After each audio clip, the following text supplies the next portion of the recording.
Schön, dass Sie auf meinem Kanal Arzneizeit vorbeischauen. Mein Name ist Maren Torkler. Ich bin Apothekerin und mein Ziel ist es, dass Sie das Wichtigste zu Ihren Medikamenten wissen. Bei einer Kurzumfrage zu den Cholesterinsenkern haben sich über 50% von Ihnen den Wirkstoff Atorvastatin gewünscht. Das heißt, das ist auch heute Thema meines Videos. Wir befinden uns hier im Bereich Intensiv. Das heißt, es wird sehr ausführlich. Wenn Sie erstmal eine kürzere Vorabversion zu Atorvastatin hören möchten, lege ich Ihnen wie immer den Link Atorvastatin Basic hier unten mit rein und dann können wir starten. Ihr Wirkstoff Atorvastatin befindet sich in mehreren Stärken auf dem Markt, angefangen von 10 Milligramm bis hin zu 80 Milligramm, und Ihr Arzt wählt die Milligrammzahl aus, je nachdem, welches Ziel er damit erreichen möchte, wie stark Ihre Cholesterinwerte unter anderem gesenkt werden sollen. Das Atorvastatin, das sollte nicht einfach so gegeben werden, sondern es sollte immer kombiniert werden mit einer Ernährungsumstellung. Das heißt, dass Sie auch angeleitet werden, sich etwas cholesterinärmer zu ernähren, und die Indikation Ihres Atorvastatins ist einmal, dass Blutfette gesenkt werden sollen. Das heißt, sowohl das Cholesterin als auch die Triglyceride. Aber es kann auch sein, dass Ihre Blutfette im Normbereich sind und Sie trotzdem das Atorvastatin verordnet bekommen haben. Der Grund dafür ist, dass es auch zur Vorbeugung von kardiovaskulären Ereignissen angewandt werden kann. Das heißt, wenn Sie ein erhöhtes Risiko haben, dass Sie einmal einen Herzinfarkt oder einen Schlaganfall erleiden könnten, auch wenn Ihre Cholesterinwerte oder Triglyceridwerte in Ordnung sind, dann kann es sein, dass Ihr Arzt diesen Wirkstoff jetzt vorbeugend verordnet hat, denn er kann das Risiko für solche Geschehnisse verringern. Die Einnahme des Atorvastatins kann unabhängig vom Essen erfolgen. Das heißt, es ist ganz egal, ob Sie etwas gegessen haben oder nüchtern sind. Die volle Wirkung haben Sie so in etwa nach 4 Wochen Einnahme erreicht, und das Atorvastatin kann man im Gegensatz zu anderen Cholesterinsenkern zu jeder Tageszeit einnehmen. Ich erkläre Ihnen das einmal, denn das Atorvastatin, das wirkt in Ihrem Körper so, dass die eigene Cholesterinproduktion gehemmt wird, und das meiste Cholesterin wird in Ihrem Körper in der Nacht gebildet, und das ist der Grund, weshalb man eigentlich die Cholesterinsenker abends einnehmen sollte. Im Falle vom Atorvastatin ist das etwas anders, denn das Atorvastatin, das baut sich ganz langsam in Ihrem Körper ab. Das heißt, es gibt keine großen Unterschiede, ob Sie es nun morgens oder abends einnehmen. Die Wirkung ist recht vergleichbar. Dennoch erreicht auch das Atorvastatin nach etwa 1 bis 2 Stunden das Wirkspiegelmaximum. Und aufgrund dieser Tatsache würde ich, wenn Sie jetzt kein Problem damit haben und das einmal mit Ihrem Arzt kurz besprechen, das Atorvastatin trotzdem abends einnehmen, denn da können Sie vielleicht noch mal ein wenig mehr aus dem Atorvastatin mit für sich rausnehmen, da die höchste Konzentration dennoch dann nach 1 bis 2 Stunden erreicht wird. Das ist keine offizielle Empfehlung. Die offizielle Empfehlung ist, dass Sie es zu jeder Tageszeit einnehmen können. Aber wenn Sie für sich noch ein bisschen mehr aus dem Wirkstoff rausholen möchten, dann nehmen Sie es natürlich nach Rücksprache bitte mit dem Arzt dann abends vor dem Schlafengehen ein. Ältere Personen und auch Frauen können unter der Atorvastatin-Einnahme leicht erhöhtere Plasmaspiegel aufweisen im Gegensatz zu Männern oder jüngeren Patienten. Das sollte man in der Dosisfindung dann immer beachten, dass man davon ausgehen kann, dass wenn man jetzt eine ältere Frau zum Beispiel vor sich stehen hat, dass man da gar nicht mit so hohen Dosierungen arbeiten muss, um die gewünschten Plasmaspiegel zu erreichen. Aber das gleicht häufig der Arzt dann auch anhand des Blutbildes ab, je nachdem, welche Zielwerte er mit dem Cholesterinsenker erreichen möchte. Ein Vorteil des Atorvastatins ist, dass es sehr gut bei einer eingeschränkten Nierenfunktion angewendet werden kann und man da auch nicht an irgendeine Dosisanpassung denken muss. Hier sollte man nur dran denken, im Vorhinein einen bestimmten Blutparameter, die CK, einmal zu bestimmen. Aber ansonsten erfordert es hier keine Dosisanpassung. Die Wirkung ihres Atorvastatins, die beruht hauptsächlich auf zwei Mechanismen. Als erstes wird in ihrer Leber die körpereigene Cholesterinproduktion gehemmt, wie ich es gerade schon einmal kurz angesprochen habe. Hierbei hemmt das Atorvastatin ein bestimmtes Enzym, und zwar nennt sich das HMG-CoA-Reduktase, und dieses Enzym, das führt dazu, dass in ihrer Leber ihr Körper selber Cholesterin bildet. Und wenn dieses Enzym in seiner Aktivität gehemmt wird, dann wird im Körper weniger Cholesterin gebildet. Und hier möchte ich auch schon mal ansprechen, dass ein erhöhter Cholesterinwert nicht immer mit der Ernährung zu tun hat. Es gibt häufig eine erbliche Vorbelastung, das heißt, Sie könnten sich ganz cholesterinarm ernähren und trotzdem würde in Ihrem Blut mehr Cholesterin zirkulieren, und das liegt einfach an der Tatsache, dass Ihr Körper mehr Cholesterin bildet, als er sollte, und da greift dann das Atorvastatin ein. Als zweites kann der Wirkstoff Rezeptoren in der Leber hochfahren, sogenannte LDL-Rezeptoren. Sie können das sich so vorstellen, im Körper findet immer ein Austausch statt zwischen zirkulierendem Cholesterin, das heißt das Cholesterin, was in dem Blut immer vorhanden ist, und Cholesterin, was wieder in die Leber aufgenommen wird. Und wenn Sie nun Atorvastatin einnehmen, dann werden Rezeptoren in der Leber hochgefahren, sodass mehr Cholesterin aus dem Blut abgefangen wird und dadurch auch die LDL-Spiegel in Ihrem Blut sinken. Als nächstes möchte ich einmal mit Ihnen die typischen Nebenwirkungen besprechen, die auftreten können. Ich werde Ihnen hier nur einen kleinen Auszug geben, das heißt, die Nebenwirkungen, die ich Ihnen hier mitteile, die betreffen so mindestens jeden Tausendsten. Und dann fangen wir gleich einmal mit den Nebenwirkungen auf den Gastrointestinaltrakt an, auf den Magen-Darm-Trakt. Und das sind wieder typische Nebenwirkungen, die sich letztendlich fast bei jedem Medikament wiederfinden. Es kann zu Übelkeit kommen, es kann zu Erbrechen kommen, es kann zu einem Völlegefühl kommen, es kann zu Durchfall oder aber auch Verstopfung kommen. Es kann auch zu Blähungen kommen oder zu einem Aufstoßen. Und im Durchschnitt jedem Tausendsten kann es sogar zu einer Entzündung der Bauchspeicheldrüse oder aber auch der Leber kommen. Als zweites wäre hier, wie auch bei fast allen Medikamenten, die Auswirkungen auf die Haut zu nennen. Auch hier kann es zu Juckreiz kommen, es kann zu Hautausschlag kommen, es kann zu Nesselsucht kommen oder aber auch zu einem Gefühl des Ameisenlaufens. Es kann auch zu Haarausfall kommen und allgemein zu allergischen Symptomen. Für Sie ist nur wichtig, wenn Sie aus irgendeinem Grund stark allergisch auf das Atorvastatin reagieren. Das wird sich sofort in den ersten Tagen zeigen. Das heißt, wenn Sie merken, dass es bei Ihnen zu einer Schwellung im Gesicht oder im Rachen kommt, dann sollten Sie das Atorvastatin sofort absetzen und nicht weiternehmen und sofort einen Arzt kontaktieren. Bei den anderen genannten Nebenwirkungen, wenn Sie die bei sich feststellen, dann sprechen Sie das bitte trotzdem unbedingt bei Ihrem Arzt einmal an. Des Weiteren kann es auch zu Schmerzen oder aber auch Entzündungen des Nasenrachenraums kommen.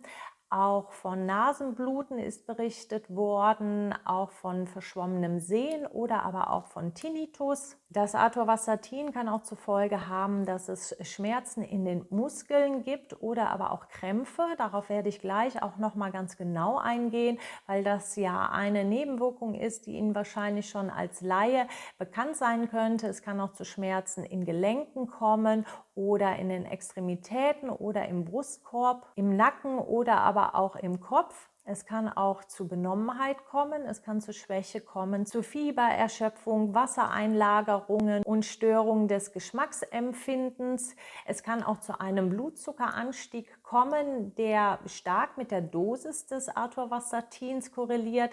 Das heißt, wenn bei Ihnen jetzt in letzter Zeit seit der Einnahme erhöhte Zuckerspiegel festgestellt worden sind, dann sprechen Sie Ihren Arzt bitte einmal nochmal auf diese Tatsache an, denn hier kann es schon hilfreich sein, den Cholesterinsenker etwas geringer zu dosieren, wodurch sich dann manchmal diese erhöhten Glukosespiegel wieder zurückbilden können.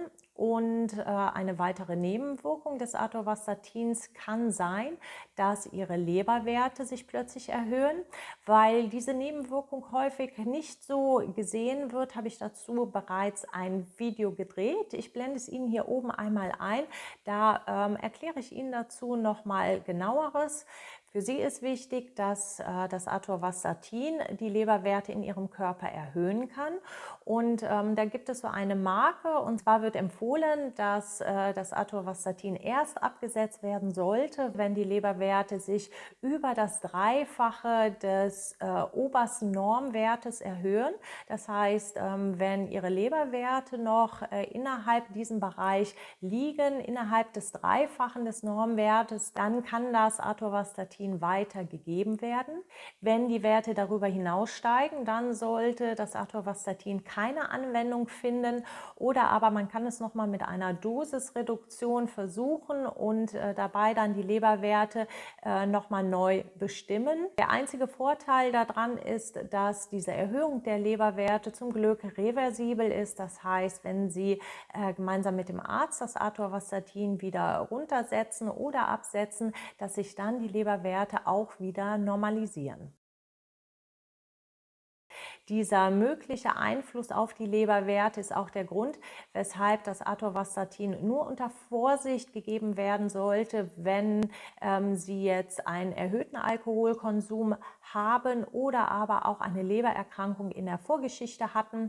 Um Ihnen mal so ein bisschen Beispiel zu geben, was jetzt hier erhöhter Alkoholkonsum bedeutet. Das bedeutet nicht das eine Bier am Abend, das ist vertretbar, aber wenn Sie über ein normales Maß Alkohol konsumieren, dann sollten Sie das bitte offen bei Ihrem Arzt ansprechen, denn dann empfiehlt es sich nicht, das Atorvastatin einzunehmen, weil die Kombination aus dem Statin und dem Alkohol das Risiko für Leberprobleme erhöhen kann.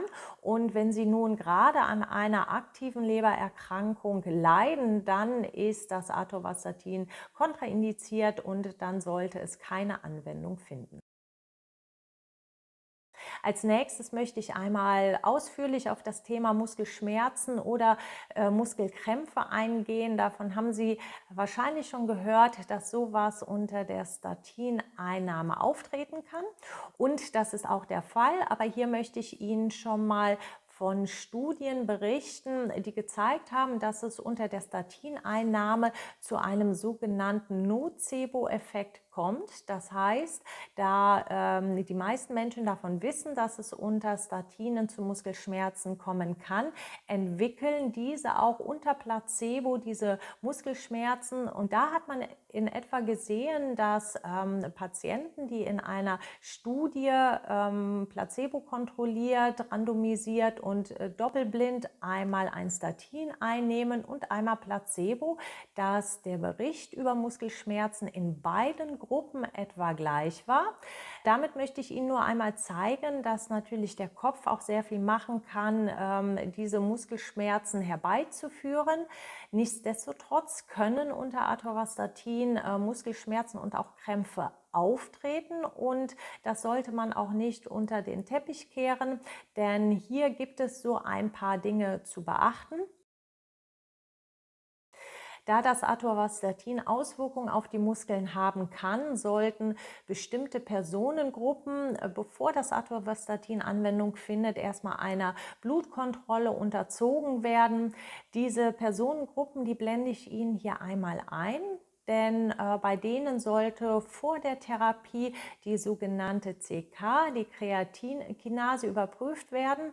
Man möchte nämlich vor der Therapie ausschließen, dass die schon erhöht ist, und wenn die über das Fünffache des Normwertes bereits erhöht ist, sollte man mit der Atorvastatin-Gabe gar nicht erst beginnen. Unter der Einnahme können auch bei Ihnen diese CK-Werte etwas ansteigen, und da gibt es diese Grenze mit dem Fünffachen. Wenn bei Ihnen in einer Blutuntersuchung festgestellt wird, dass diese CK, die Kreatinkinase, über das Fünffache bereits erhöht ist und Sie Muskelschmerzen oder aber auch Muskelkrämpfe dabei haben, dann empfiehlt sich ein Absetzen des Atorvastatins, denn diese CK, die wird freigesetzt, wenn Muskelgewebe zerstört wird, und meistens kommt es nur zu leichten Muskelproblemen, aber man möchte ausschließen, dass es zu einer sogenannten Rhabdomyolyse kommt, zum Auflösen der Muskulatur.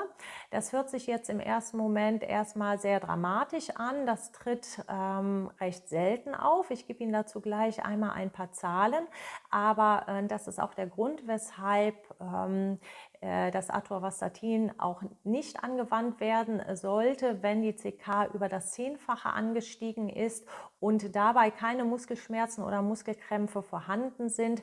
Dann sollte man es auf keinen Fall mehr weitergeben, denn da kann man dieses Risiko der Rhabdomyolyse dann nicht mehr ausschließen. Diese Nebenwirkung, die tritt bei 0,44 Personen im Durchschnitt pro 10.000 Patientenjahren auf. Das heißt, noch genauer, das Rhabdomyolyse-Risiko, das ist so hoch, dass wenn 20.000 Patienten ein Jahr lang ein Statin einnehmen, dass diese Rhabdomyolyse bei einer Person auftritt. Daran sehen Sie, dass das Risiko sehr gering ist, aber wenn es auftritt, dann kann es zu einer starken Nierenschädigung kommen, und das muss man sofort erkennen. Das heißt, für Sie halten Sie die CK immer im Blick. Schauen Sie auch, dass wenn ein Blutbild angefertigt wird, dass die CK immer mit drin ist, damit man dieses sehr selten vorkommende Ereignis, was aber nicht ganz auszuschließen ist, dadurch dann immer mit im Blick hat.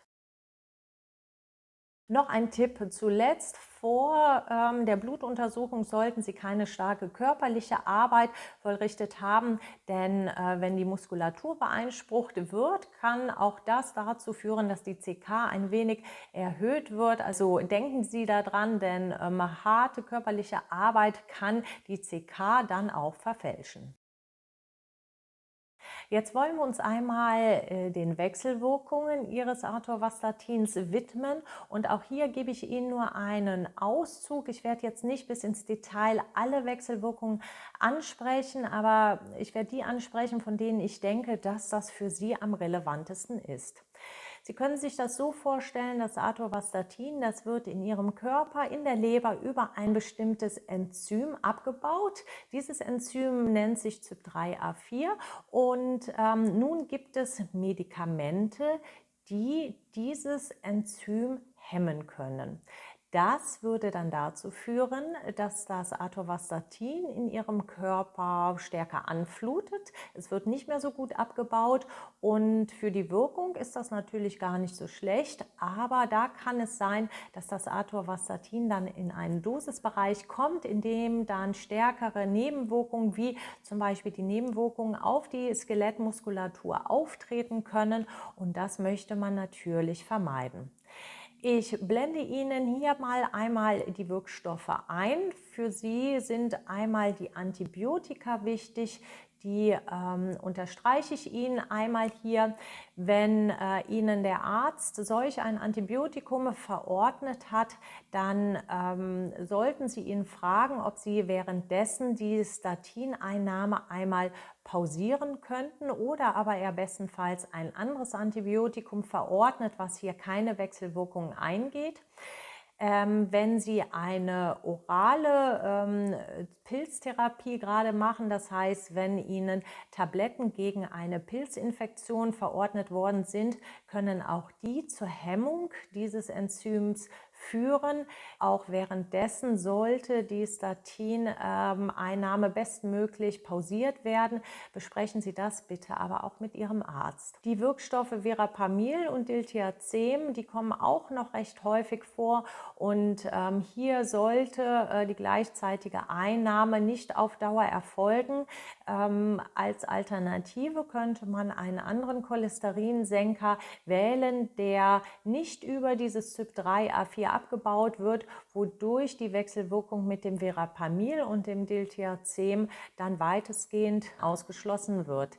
Ist die gleichzeitige Einnahme nicht zu umgehen mit diesen ganzen Substanzen, dann sollte man darauf schauen, dass man die Atorvastatin-Dosis sehr gering hält, weil man im Hinterkopf haben sollte, dass der Wirkstoff natürlich langsamer abgebaut wird und deshalb im Blut stärker anflutet. Für Sie ist interessant, dass Sie das Atorvastatin bitte nicht mit Grapefruitsaft einnehmen sollten, denn auch der Grapefruitsaft oder die Grapefruit oder aber auch die Pomelo, die können dieses Enzym hemmen. Auch dazu habe ich ein Video gedreht, das blende ich Ihnen auch einmal hier oben ein. Da reicht auch kein zeitlicher Abstand. Es gibt auch Präparate wie zum Beispiel Johanniskrautextrakt, der dazu führt, dass das Enzym CYP3A4 verstärkt wird. Das hätte dann zur Folge, dass das Atorvastatin schneller abgebaut wird und deshalb ist die gleichzeitige Einnahme mit dem Johanniskraut auch nicht zu empfehlen. Es gibt andere Medikamente, die auch auf Blutfettwerte Auswirkungen haben, wie zum Beispiel Fibrate oder das Gemfibrozil oder aber auch das Ezetimibe, was bei Ihnen vielleicht sogar mit auf dem Medikationsplan steht, weil es gerne in Kombination gegeben wird. Die Einnahme sollte immer streng überwacht werden, dass es hier nicht zu muskulären Veränderungen oder Schmerzen kommt, denn das Risiko ist unter der gleichzeitigen Einnahme mit diesen Substanzen erhöht. Wurde Ihnen nun bei einem akuten Gichtanfall der Wirkstoff Colchicin verordnet, dann kann es hier zu einem erhöhten Auftreten von Muskelproblemen und Muskelerkrankungen kommen.